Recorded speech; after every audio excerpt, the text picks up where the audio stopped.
Hello everyone, welcome back to my channel. If you are new here, hi, my name is Monica. I like to post anti-MLM life and some true crime content here on this channel. In today's video, I'm going to be discussing the characters, because I'm going to call them characters. They're all very eccentric. I know that they're real people, but they're all very eccentric. But the characters from the docu-series that Netflix put out that is called Tiger King, and I don't even know where to begin with this, but I am going to be comparing some of these people to cults and cult leaders, that kind of thing, because I did kind of want to tie it back into what I do on this channel. Also, if you hear any extra noises, it's because my fiance has the 3D printer running. He's printing something. So I'm really sorry if there's any extra noise, so just bear with me for this particular video. So of course, my regular disclaimer, this video is for entertainment purposes only and just my opinions. All of this is allegedly. Please don't come for me, especially Carol, because y'all, she's got enough money and she'll come for me. So this is all allegedly. I'm not saying that any of these people are actually cult leaders, but there are some similarities. So we're gonna dive into all of that, and there is a lot to unpack, because the people that I'm going to be talking about are Doc Antle, who in my opinion I think is the closest thing to a cult leader, if not actually being a cult leader, allegedly, my opinion. And then we're also going to talk about Carol Baskin. We're going to talk about Joe Exotic and Jeff Lowe, which I think Jeff Lowe is more so a con man than anything else, allegedly, my opinion. But let's just dive into the video. I want to talk about kind of the signs of a cult leader and cults, cult followings, that kind of a deal. Now, when I think of cult leader, the first extreme that I think of is Charles Manson, obviously. That is an extreme. Are all cult leaders as extreme as he is? No, they're not. And the first thing that I think of when I think of a cult is Scientology. I'm sorry, Scientology, please don't come for me. That's just my opinion. But these are the things that I think of when I even look into this kind of a subject. But if you are not familiar with the bite model, I'm going to pop it up on the screen. I have done a full video about this. I learned about the bite model. One of you guys had mentioned it on one of my much older videos, and I researched it, and I will say that the Genetically Modified Skeptic and the Antibot actually have really great videos on the bite model. They go a little bit more in depth, and they're just really knowledgeable, and a lot of research goes into their videos. But with the bite model, this is kind of the way that you can measure to see if something is cult or cult-like, or if you're experiencing some kind of cult-like manipulation, that kind of a deal. So the next part is kind of the warning signs of a cult leader. This is partially research-based and also partially just observation-based from my own opinion. So the first way that you can tell, and I feel like this is probably, in my opinion, this is probably the number one thing to look for when you're looking at a cult leader, which is extreme narcissism. Of course, all of us, I talked about narcissistic personality disorder on this channel before, but I do feel as though that's probably the number one thing is of a telltale sign that someone is a cult leader. I'm not saying that all people who have narcissistic personality disorder are cult leaders. That's not what I'm saying. But I feel like if you're looking at someone, this is a good way of measuring is if they are extremely narcissistic. Because if you think about it, a cult leader, they kind of have to be narcissistic. They kind of have to have that kind of way of life and that kind of mentality, because what do they essentially want in the end? They want a cult following. They want people to worship them. They want people to do exactly what they want, and they will go to any extremes to do that. The next thing is just them being really manipulative. And now I understand that some of these traits are found in everyday human beings, so not everyone is a cult leader. Please don't think that I'm saying every single human being is a cult leader, because a lot of these things are found in regular everyday people. So of course, this is just the extreme version of everything, but they're manipulative. Another observation too is that they're very delusional. If you look at a lot of the well-known, very big cult leaders or cult followings, that kind of a thing, a lot of those people are very, very delusional. But they say a lot of things. I mean, if you want to compare it to Scientology, for example, and this will actually go a little bit later into when you get exploited financially, but if you look at Scientology, for example, there are people spending thousands of dollars to be part of Scientology. And honestly, I think that that's delusional. I don't think that you should be paying that much money in order to be part of a religion, in my opinion. But the next thing is very black and white thinking. This is actually part of the BITE model. They talk about this, where it's very black or white. There's no gray area. There's no middle ground. It's all very my way or the highway kind of a thing. And you can't question the cult leader. You can't question their motive. You can't question anything that they say, because what they say goes. And like I said, a lot of these things you'll find in everyday people. So I'm not saying that every human being is a cult leader, because a lot of people do have these characteristics. But anyway, the next one. A lot of cult leaders are very charismatic, just like a lot of serial killers are charismatic. A lot of them, I mean, I think that the most well-known one is probably Ted Bundy. A lot of people said that he was very charismatic, and a lot of people didn't think that he would be able to do what he did. Financially exploiting people. This is also part of the BITE model. And just like I said before, this is very widely known and seen in Scientology, is that these people will financially exploit you. This is also very, very widely known and talked about in the MLM industry, because everyone gets exploited financially. Look at if you watch the Vice documentary on LuLaRoe. I think that that's the perfect example of how these people are financially exploited. I mean, the starter pack, I forget how much it is now because I haven't looked too much into it, but it is lower than what it was before.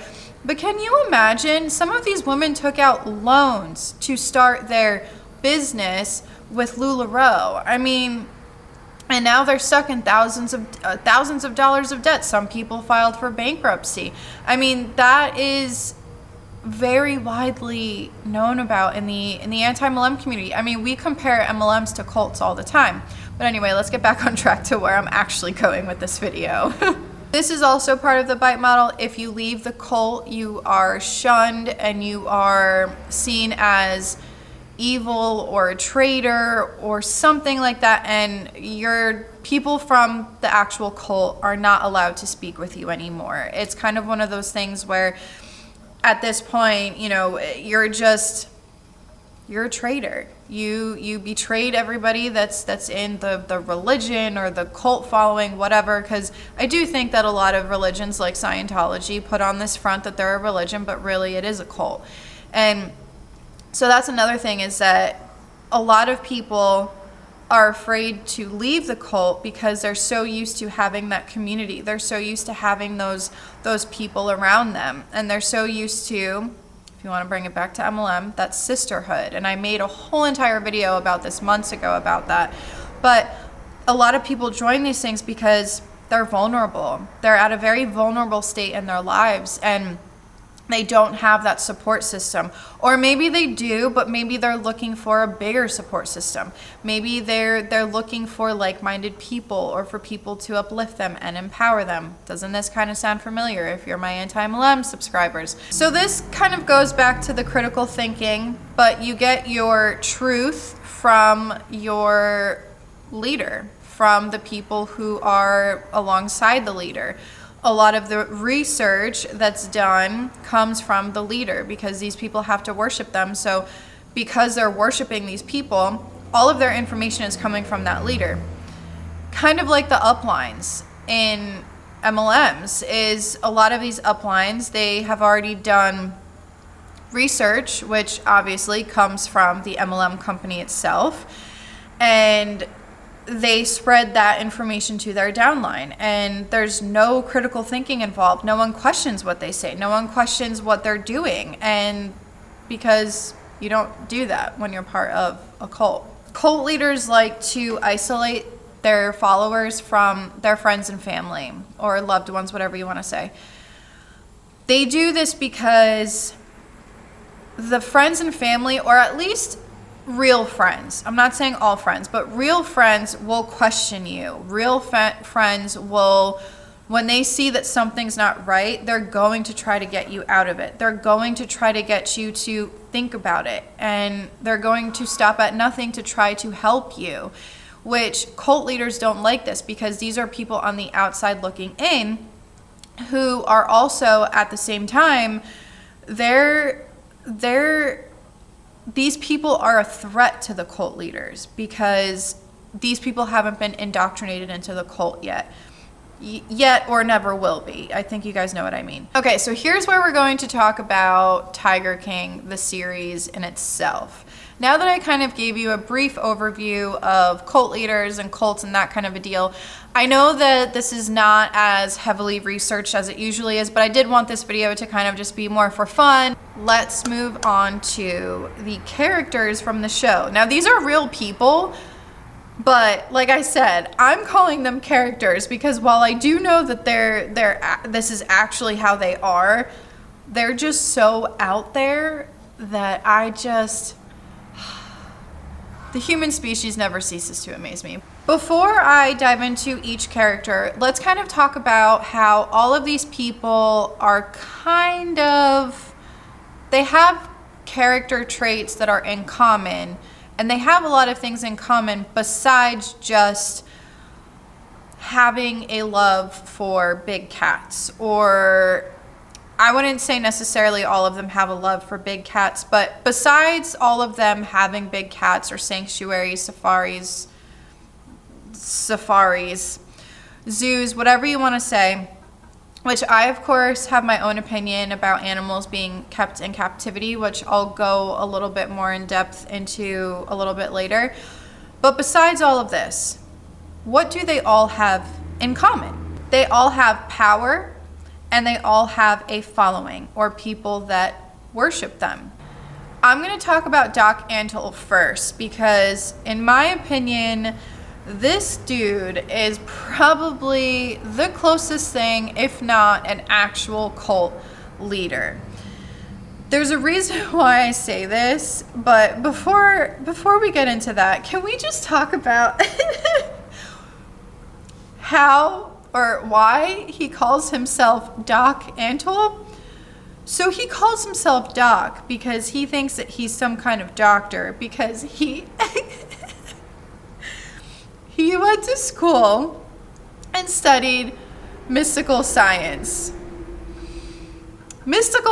So now he's a doctor, which I'm no judgment. I'm not trying to make fun of anyone who has done that, but I just find it so funny because if you look at him, he has a lot of narcissistic characteristics or traits, I guess you can say, and him calling himself Doc really that's just the icing on the cake of this whole entire thing. In the docuseries, there was a woman her name was Barbara Fisher, and she actually came out and spoke about her time with Doc Antle. She spoke about the time that she had living on the compound and working for him, and the fact that Doc Antle changed the names of his girls that he had working for him, I find that to be very controlling, which cult leaders are very controlling and manipulative. But the fact that they scheduled an appointment for this woman to get her boobs done, because she had an appointment for breast implants, she didn't question it. She didn't say no, which of course, that it kind of falls on her. But at the same time, if he is an actual cult leader, she might have just been afraid of saying no. But there was no questioning of, hey, do you want to get this plastic surgery done? It's, no, we scheduled an appointment for you. You're getting this surgery, and that's that. I mean, that to me, as soon as someone starts controlling the names of women and what they look like, I think that is very cult-like. Of course, before anyone comes for me, I understand that women change their names on their own most of the time when they get married. There are women out there who have not changed their last name and they kept their maiden name, which is fine. Like, I don't care. Do whatever you want to do. But a lot of women do change their last name. So before anyone comes for me, it's not the same. I can see how some people might perceive it as the same, but it's not the same. It's a little different than, because this is, you're married to this person. You're spending the rest of your life with this person. Whereas these women were essentially just employees. And before anything happened, their names were changed when they were just employees. So that to me is controlling, manipulative, and all that kind of stuff. A few things that kind of bother me about Doc Antle is the same woman that came out talking about the whole breast implant issue. She also kind of hinted at the fact, and I believe Joe Exotic said it too, that the tiger kittens that Doc Antle had were allegedly either shot in the middle of the night or allegedly put into gas chambers. And because after a certain amount of time, if you're only doing kitten petting and that kind of a thing, these big cats, Doc didn't have a use for them anymore.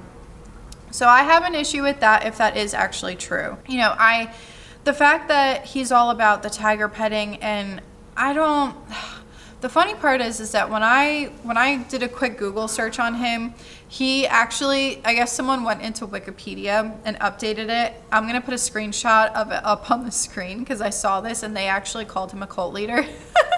So this is why, in case you didn't know, children, you don't go on Wikipedia for your information. It's a good outline and it's a good starting point, but please don't use Wikipedia as a source because anyone can go in there and update it. This is a good example.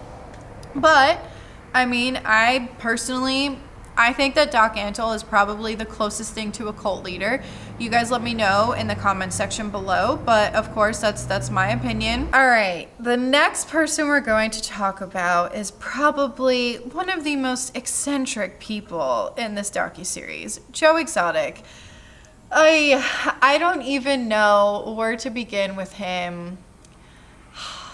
He made it so entertaining, I'm not even gonna lie.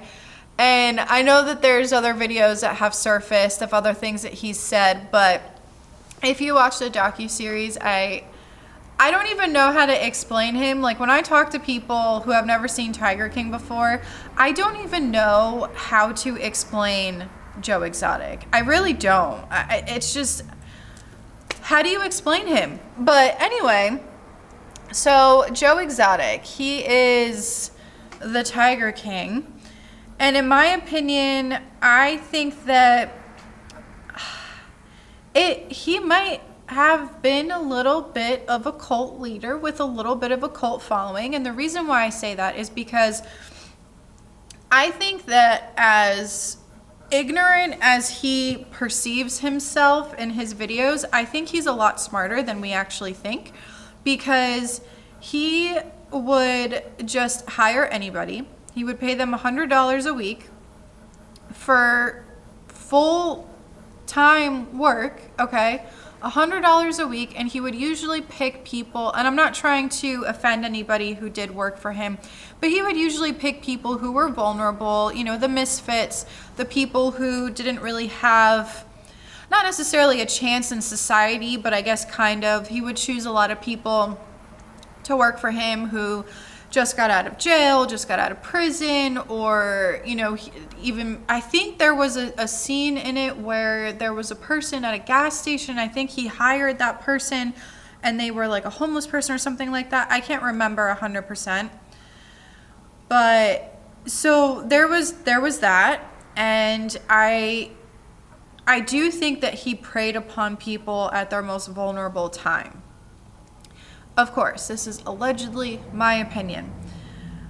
And the thing is they had a place to stay. They got $100 a week. They got food, even though it was expired meat from that food truck that they had, that they would also feed to the tigers and the big cats and all that.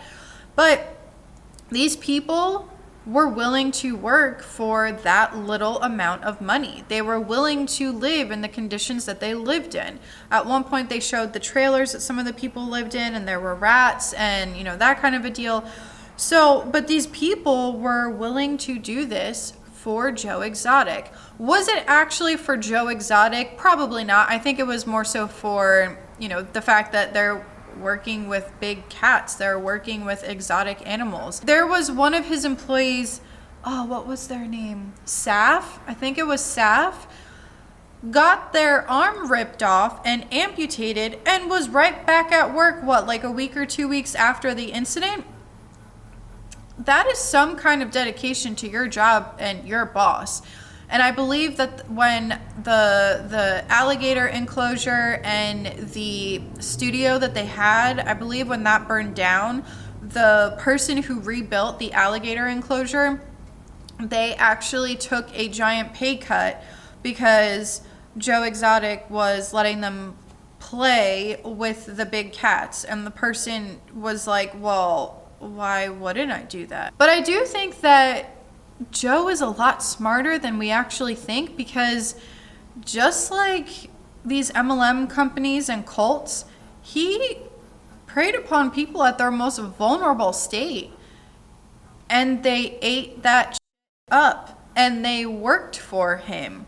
So there's that. Oh, Carol Baskin. I'm sure if you have not seen if you have not seen the docuseries, I'm pretty sure that you've seen all of the things about her. I'm pretty sure that you've seen the whole, hey, all you cool cats and kittens, and all that kind of stuff. I'm sure everyone has seen it by now, and everyone already has their own opinion on whether or not she allegedly killed her husband or not, even if you never watched the docuseries before. But here's why I wanted to add her into this discussion. The reason why is because look at her workforce. These people are volunteering their time, and they're not just volunteering a couple hours here and there. No, these people are volunteering massive amounts of hours to work for free, okay? So there's that. On top of that, Carol is not hurting for money. She has a ton of money, a lot of it. Okay, so she could pay all of these employees. And here's something that I find interesting too. If you watch the docuseries, you know that the people that volunteer for Carol, each rank of person, however long you've been there, if you've gone through your training, each person has a different color t-shirt. And each different color t-shirt shows that you're higher or lower than other people. The thing that kind of bothered me about Carol is the fact that she said, I have so many people volunteering for me that I don't even know most of them. It's not until they've been here for a couple of years until they have this whatever color shirt it is. And that's when I remember, you come back here a lot. So I do think that she has a cult following, because a lot of these people, they worship this woman. And that's a scary thing, because in my opinion, I think that she's more ruthless than a lot of people think. I allegedly do think that she knows way more about her husband's disappearance that she's letting on, if not was involved in the disappearance, allegedly, my opinion. But the fact that she has all of this money and she doesn't pay her employees or volunteers, whatever. These people are just totally fine with working for free.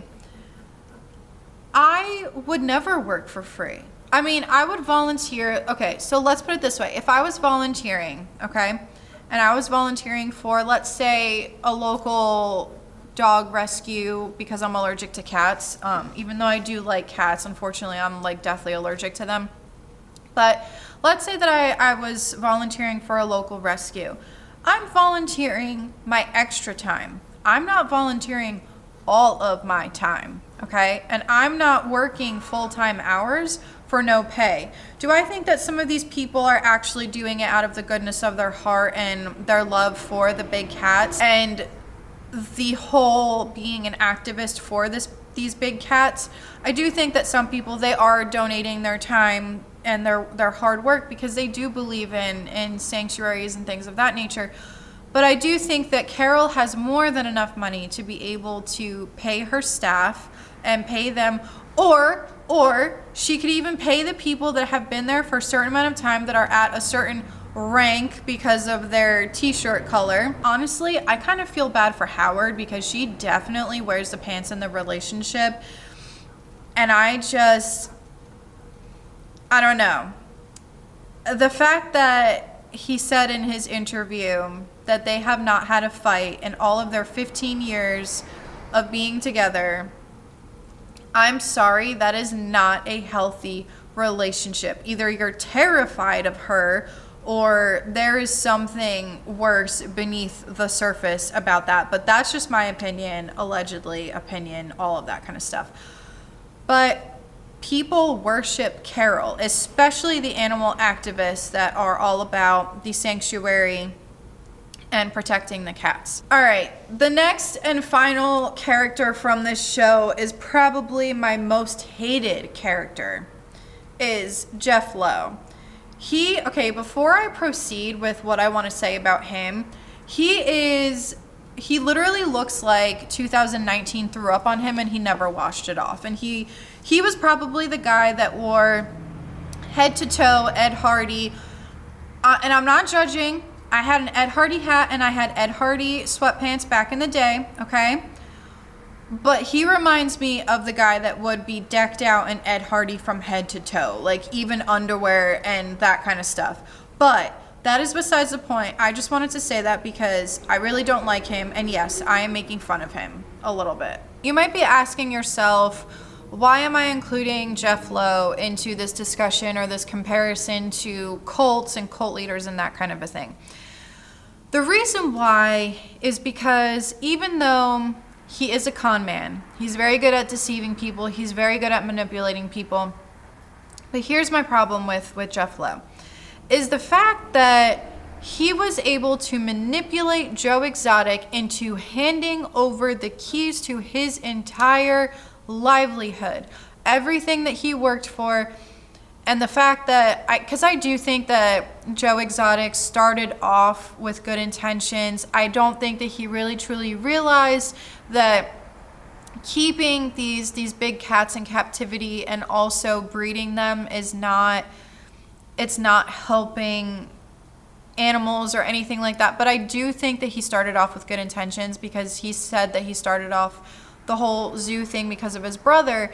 But so here's another thing, is that the fact that Jeff Lowe was able to take Joe's entire dream of what he had. I'm just shocked. I mean, I think that Joe probably was manipulated by Jeff, and I do think that Joe probably maybe isn't a very good businessman. He doesn't really understand how it works, so maybe there wasn't a proper contract. It was just a quick thing that they came up with. I don't know, because I didn't look too much into what happened behind the scenes. I'm just basing this off of the actual docuseries. But with that also said, the fact that Jeff Lowe was able to have a workforce, was able to convince all these people to work for him, was able to convince all of these people to partner with him, and then later they would leave. And people are devoted to this man. Now, do I think that it's a cult following, or are they more so afraid of him and afraid of what he'll do? I don't know. It can be one or the other, or it could be a little bit of both, honestly. But another thing too is that a lot of people, they want to play with big cats. They want to see tigers and lions and bears. Oh my, they want to see these animals in person. They want to be able to pet these animals. And so I do think that he will use that to his advantage. If he doesn't already have a cult following, he will, because he is going to use that to his advantage. The reason why I think that he's kind of a scumbag too is because his wife was pregnant, and he was talking about how he can't wait until she gives birth so that she can go back in the gym. Dude, seriously? She is carrying your child. Like, can you be any more of a head. I mean, that to me is just, I can't, but she's still with him for whatever reason. So I think that it is, people are devoted to him, whether they are afraid of him or whether it is more of a cult-like following. He still has people that are on his payroll. He has people that will do whatever it takes, which brings me to the whole entrapment thing, the whole alleged entrapment thing.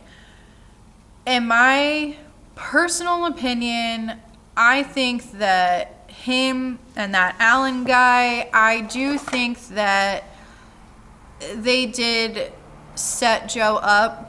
Again, allegedly, my opinion, I do think that they set Joe up, because if you listen to the phone call between Jeff Lowe and that Allen guy, it's almost as if Jeff was coaching Allen on what to say on that phone call. Now, the fact that they are both ex-convicts and all of that kind of stuff, the fact that they both went to prison, they have street smarts. So I'm pretty sure that if this phone conversation, because it was recorded, if Jeff was talking to Allen, if you listen to it, it's almost as if he's kind of coaching him on what to say.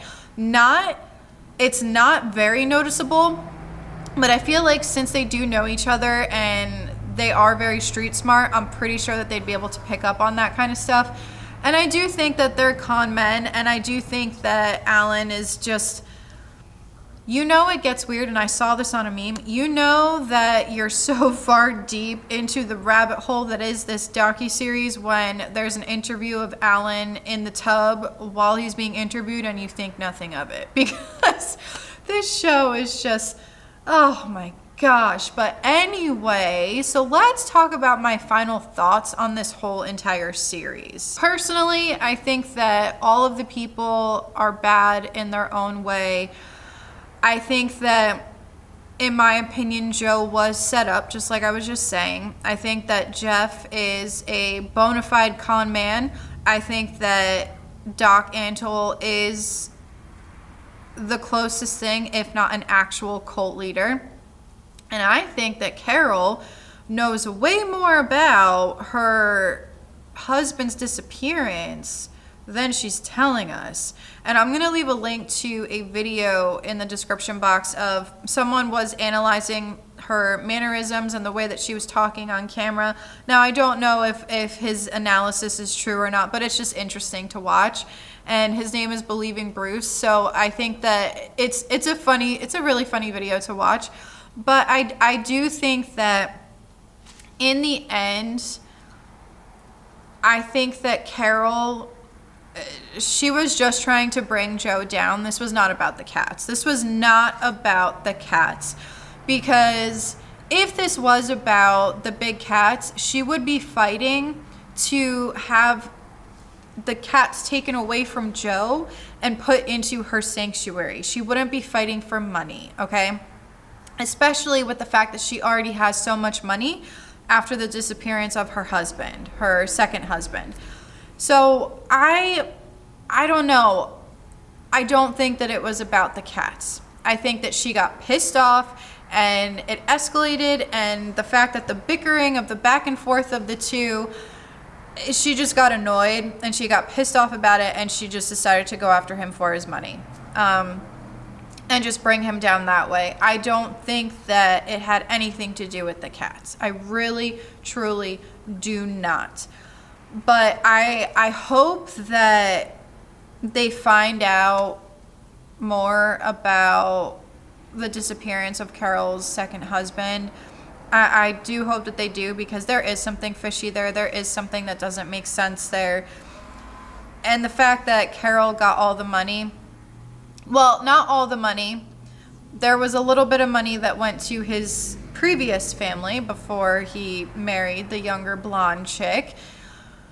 I don't know, but I will say that Carol, she really made out well in life, because if you listen to her story, she came from nothing, and just magically, mysteriously, this man comes from nowhere and tells her to get in his truck, and then they spend the night together, and then just so happens that they get married. She takes all of the big cats and she gets all of the money because he disappeared. So she is a very smart lady. I'll give it to her. She's a smart lady. I'm not condoning her behavior, but girlfriend really, really made a name for herself and got a ton of money out of it. I mean, it's insane how she did it. And if she actually has something to do with the disappearance, I think that that's really too, obviously. And I think that she should be charged for that. If they do find evidence pointing to her having any kind of involvement, I do hope that she pays for it. I do think that all of them were also very power hungry, very money hungry. And I think that it all turned very greedy. I mean, why else would you have exotic big cats? For Carol, her story is that she wanted to have a safe place and have a sanctuary and everything. But if that was really the case, like I said before, she would have gone after Joe for his cats, not for his money. I know that going after him for his money is a smart way to get him to not be able to have his zoo anymore and everything like that, but Carol, look at what you did. He resorted to a con man, and now the con man has all of these cats. So now what? You know what I mean? And that's why I don't think it was about the cats. I think it was about just bringing him down. And I think that for all of these people, if there was some kind of animal abuse that was coming from them, they all should pay for it. I really do, because I find animal abuse disgusting. I don't believe in animals, wild animals specifically, being kept in captivity.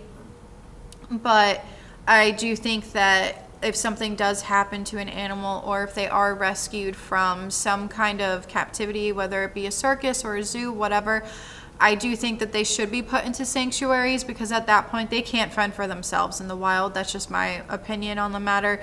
I don't go to zoos. I don't go to circuses. Nope. However, at the same time, I don't agree with PETA. I have my own opinion about PETA. I have been blocked by PETA on Facebook because I found something that they didn't want me to find.